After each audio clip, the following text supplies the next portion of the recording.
Welcome to Josh's Green Garage. Today in this video I'm going to do something that I'm really excited about with this little buck loader, and that is using it with pallet forks for material handling. So I have a pallet here in the bed of my truck with about 294 pounds, I calculated it, not including the pallet, of weight, and I'm going to lift it out of there with the little buck loader. This is the little bowl loader, and some Vevor pallet forks. I'm not going to get too much into these forks, but I will say Little Buck makes a version of these that they make specifically for their buckets with some turnbuckles and whatnot to help brace them to the bucket a little bit better.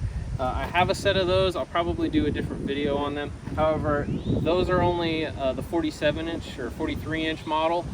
These are the 60s. I wanted a little bit longer set as well for pallet use, just because the 43-inch ones I don't feel go all the way through a pallet. So for that little extra support, I figured get the 60s.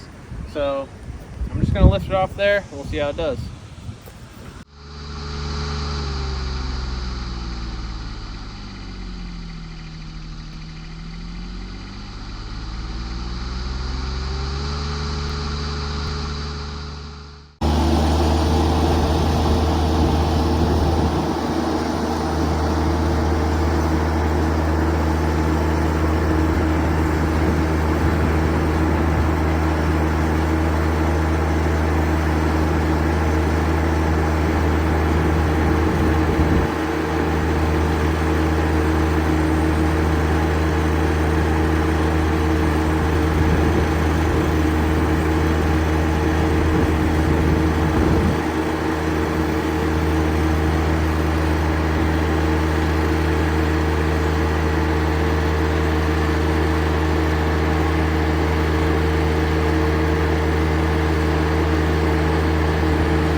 All right, so you can see I got it out of the truck.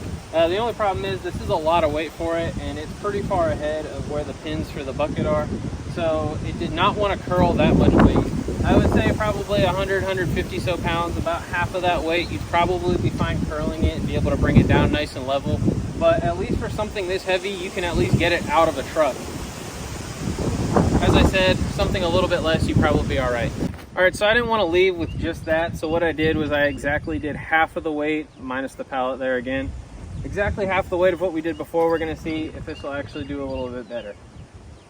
I didn't think to calculate that up front, but let's see, 294, take that in half, you're looking at what, like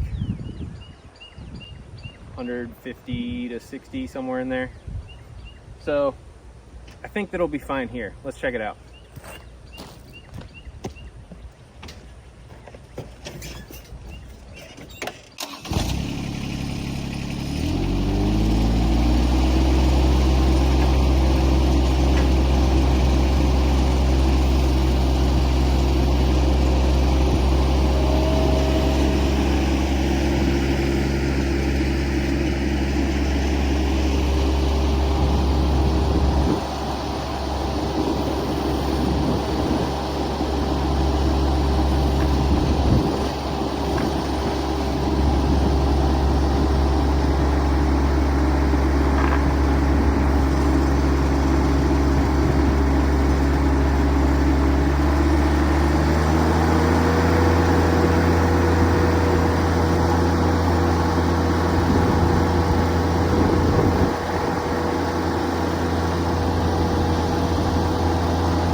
right, so still maybe a little much.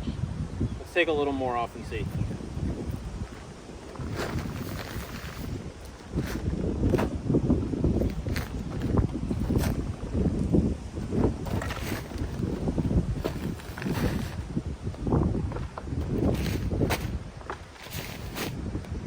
All right, this is just 80 pounds.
All right, so 80 pounds to be able to curl it. I kind of wish it was a little bit better than that. However, I also didn't do any shimming or anything to this transaxle to get some more lifting capacity out of it, nor do I plan to.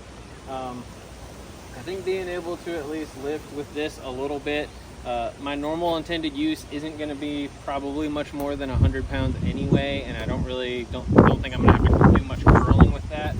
So I think it'll be all right. But you could see with 80 pounds plus the pallet weight there, it will be able to curl it up and down a little bit. It wasn't able to pull it all the way up, but you also only have one cylinder doing the work there. Now it can lift and lower that completely with both cylinders on the lift and lowering. So all in all, I mean, it is capable. However, these aren't really 100% designed to be, you know, a pallet type machine. It's more so just a bucket for loading, you know, gravel, mulch, dirt, things like that. This is just a cool little extra that you can do with it. If you have like a bunch of bags of grass seed, you know, that's something light, that might be a little bit easier. Or if you have to move just odd random pieces of equipment or tools or something around, it can be very helpful. So all right, so I feel like that demo of the curl feature, or curl function I should say, was probably not very representative of what this thing can actually do. So another thing that I wanted to be able to do is move bigger implements around without having to hook them up to the 3-point all the time if I have the loader attached. So to do that, I put my implements on pallets and it can still pick them up. Take a look.